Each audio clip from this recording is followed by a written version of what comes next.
Welcome to this targeted revision deep dive. Glad to be here. If you are listening right now, you are likely, well, deep in the trenches of your surgical training, balancing those endless ward rounds with late-night studying. Oh, absolutely. We have both been there. Today, the two of us, both plastic surgeons, are guiding you, the resident, through high-yield board review for the FRCS plastic surgery exams.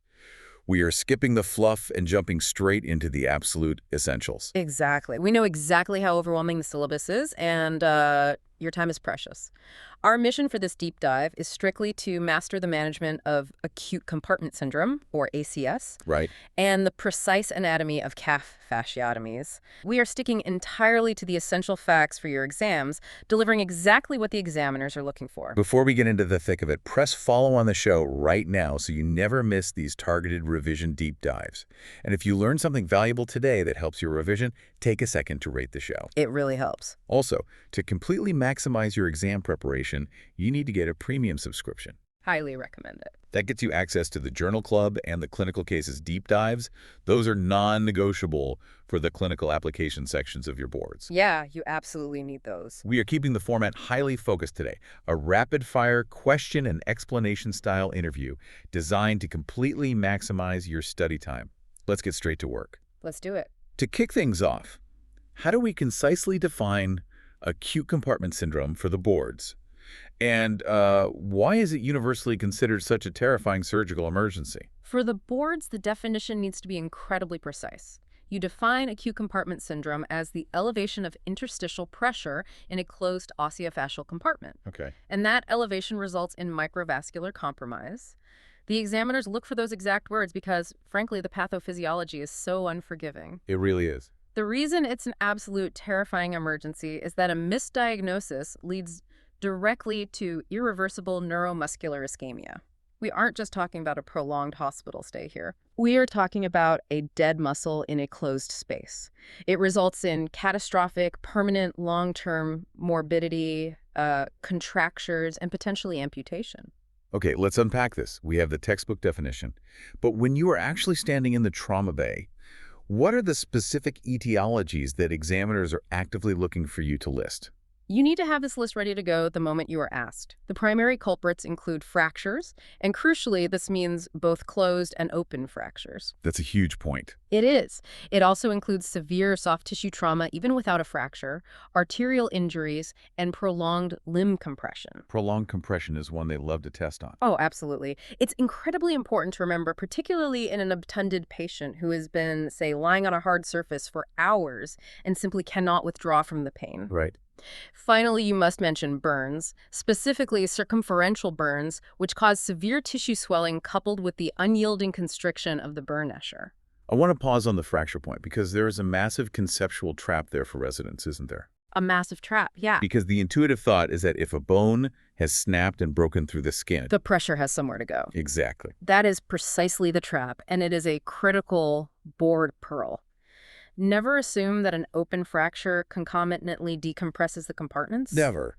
It is so tempting to see a massive soft tissue wound and think the leg has naturally decompressed itself. But the fascial rent, the actual tear in that tough fascial layer, is rarely large enough to relieve the internal pressure of the entire compartment. Right, it's just a localized tear. Exactly. Assuming the open wound protects the patient from ACS is a classic dangerous pitfall. It leads directly to misdiagnoses. And when we're looking at the lower leg specifically, which compartments are we most worried about? Examiners will ask this directly. In the lower leg, the anterior and deep posterior compartments are the most frequently affected. And also the most frequently missed. Yes. Dangerously, because of their deep and somewhat obscured anatomical positions, they are definitely the most frequently missed during inadequate fasciotomies. That brings us to the actual mechanism of the injury. It is one thing to know the causes, but how does the vicious cycle of ACS actually begin on a cellular level? If we connect this to the bigger picture, it all begins with a primary tissue injury. This initial insult disturbs the normal tissue homeostasis, causing fluid to leak into the interstitial space. Okay. Because the fascia does not stretch, this leads directly to an increase in tissue pressure. Here is where the deadly cycle locks in. When that rising tissue pressure exceeds the capillary pressure, capillary blood flow simply stops. It just shuts down. Entirely. Yeah. The immediate consequence of decreased capillary flow is local hypoxia and tissue necrosis. That dying tissue then triggers more inflammation, which causes even more swelling. Which further increases the tissue pressure. Exactly. The vicious circle is now complete. Without a knife opening that fascia, it spirals until the entire muscle bed dies. We really need to get granular on those capillary dynamics because that is classic high-yield exam territory. When we talk about the physics of this choking microcirculation, what are the specific Starling forces involved? Capillary pressure is strictly governed by Starling forces. For the exam, you must clearly state that these include both capillary and interstitial hydrostatic pressure, Right. alongside capillary and interstitial oncotic pressure. Capillary hydrostatic pressure is the actual physical force pushing fluid out of the capillary and into the tissues. And what are the textbook numbers for those? While this varies from person to person, the textbook values you must cite are 35 millimeters of mercury at the arteriolar side of the capillary bed. Okay. And that drops down to just 15 millimeters of mercury at the venular end. Just to emphasize why those numbers matter so much for the resident listening, think about 35 and 15 millimeters of mercury. Because these pressures at the capillary level are so incredibly low, compartment syndrome occurs well below systemic arterial blood pressure. Spot on. A patient can have a completely normal, healthy blood pressure of 120/80, but their microcirculation is completely choked off at 35. Exactly right. Let's move this from the microscopic physiology back to the ward. What are the clinical features you absolutely cannot miss? Well, And what is the single most important early sign? the single most important sign, the one that should immediately trigger alarm bells at 2 a.m., is pain out of proportion to that expected from the injury. Pain out of proportion. It is the absolute hallmark of ACS. It is the patient who has had their fracture reduced and splinted, who has been given adequate analgesia, but is still in sheer agony. What else? Following that, you must look for pain with passive motion of the muscles passing through the affected compartment. If you physically stretch their toes and they scream, you have a major problem. Right. You will also see paresthesia or numbness in the specific territory of the nerves passing through those compartments. You'll feel physical tightness or a wood-like feel of the compartment upon palpation. And weakness. Eventual weakness of the muscles, yes. But remember, for the boards, weakness is a late, often irreversible sign. Here's where it gets really interesting, especially for those tricky exam scenarios. Let's talk about peripheral pulses. If the pressure in the leg is so incredibly high that the muscle is dying, does acute compartment syndrome cause absent pulses at the ankle? This is perhaps the most common and frankly the most lethal trap set by examiners. Compartment syndrome does not usually cause absent peripheral pulses. It does not. If you examine a patient and find absent pulses, you should immediately pivot and suspect a direct vascular injury, like a torn artery. Right. Crucially, the presence of strong bounding pulses does not exclude compartment syndrome in any way. Because of the physics we just talked about. Exactly. Because capillary flow is obliterated at those low pressures, around 30 to 40 millimeters of mercury. It takes a massive amount of pressure to occlude a major artery carrying systolic pressures of 120. So the artery just pushes right through. Yes. So you can have a completely ischemic, suffocating muscle bed right next to a major artery that is pulsing away perfectly normally. It is incredibly deceptive. So clinical examination is paramount.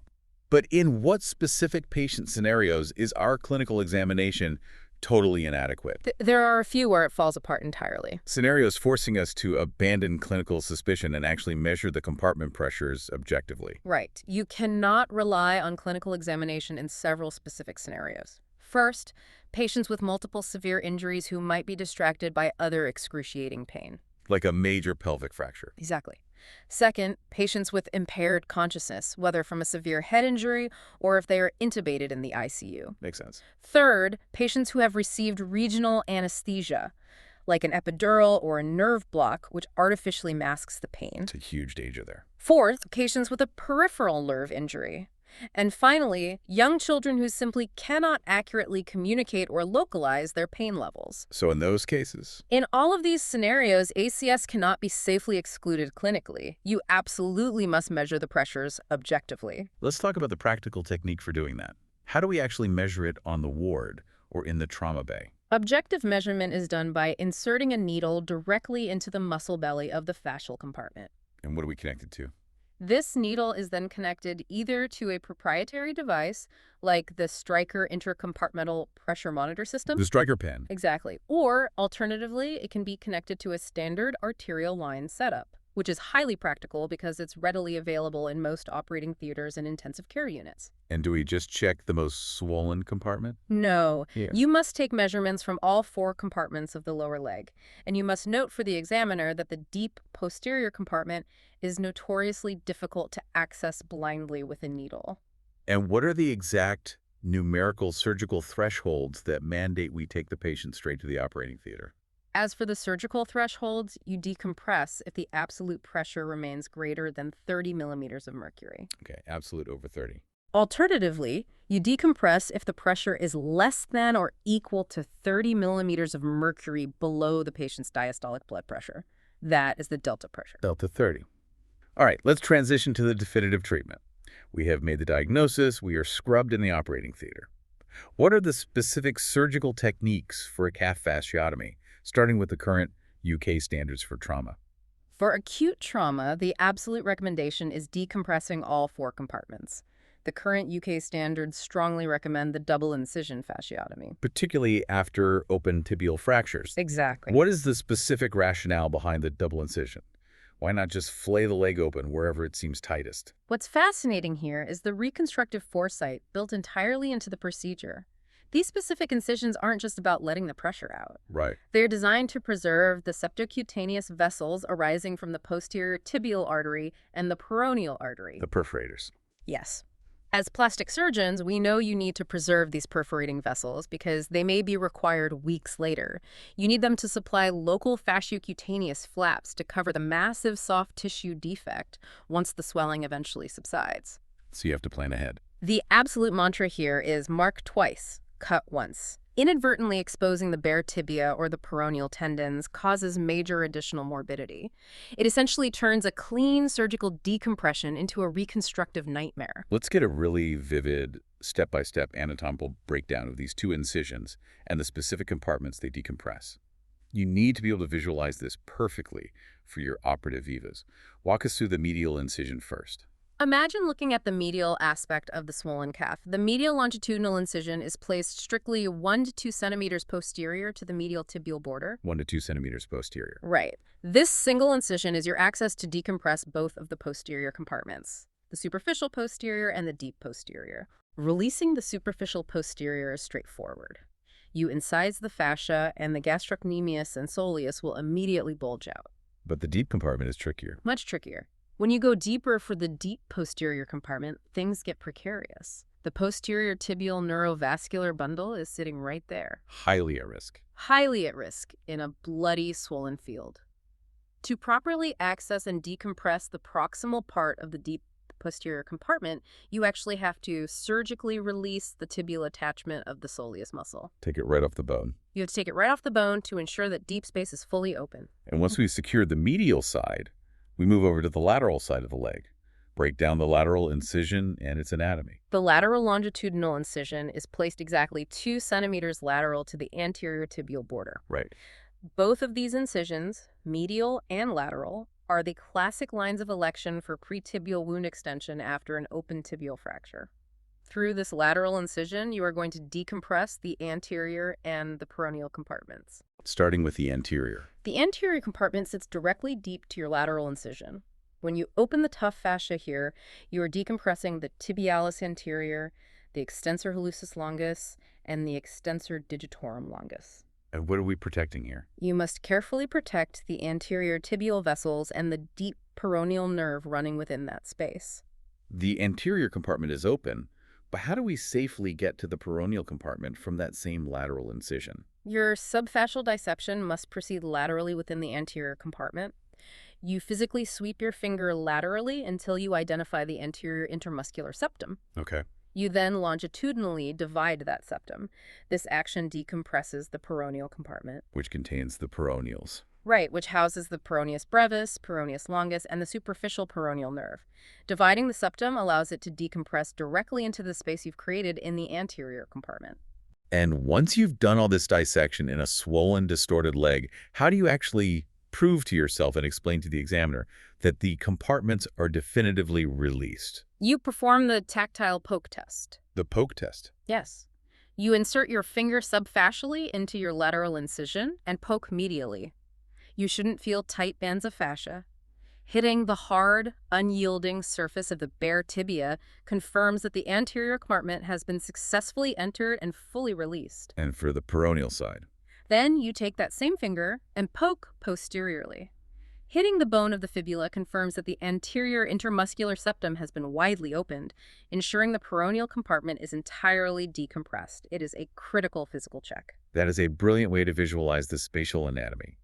Now, we also hear about alternative techniques. How does this classic Mubarak and Hargan's double incision differ from these reconstructively minded UK standards? It's quite different. And when would a surgeon actually choose to utilize it?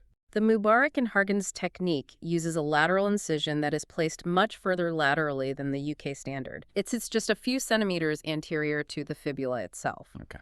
Furthermore, the plane of undermining is superfascial, dissecting above the fascia before diving down rather than subfascial. Why do that? You would elect to use this technique specifically for closed injuries, where there is no future need to preserve those fasciocutaneous perforators for flaps. Ah, so when you don't need local flaps. Exactly. The primary goal here is rapid decompression without inadvertently converting a closed fracture into an open one with exposed, drying bone. That makes sense. It is also a technique heavily favored by the military and trauma zones. Why is that?